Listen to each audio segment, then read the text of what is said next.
Во Канада е ликвидиран осомничен терорист во акција на полицијата за спречување на терористичка закана.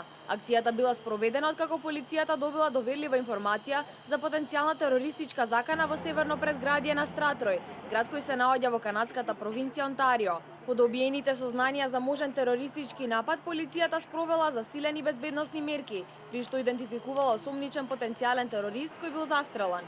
За сега не е официјално соопштен идентитетот на осомничениот терорист, но според анонимни разузнавачки извори тој е идентификуван како Арон Драйвер, кој минатата година бил уапсен под обвинение за отворена поддршка на Исламска држава преку социјалните мрежи.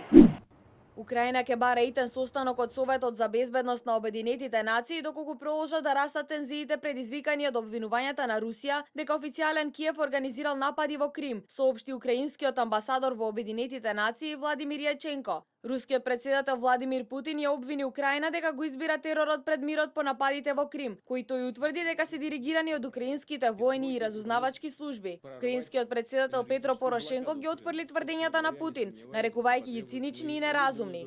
Како членка на Советот за безбедност, Украина има право да свика состанок за секое прашање кое го смета за закана за меѓународниот мир и безбедност.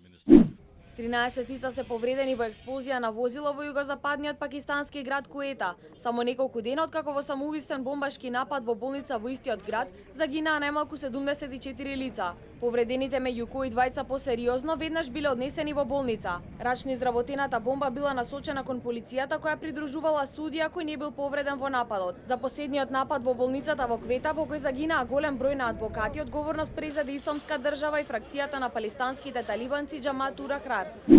Полицијата приведе маж кој 3 часа се искачувал по стаклената фасада на зградата на Доналд Трамп во Њујорк.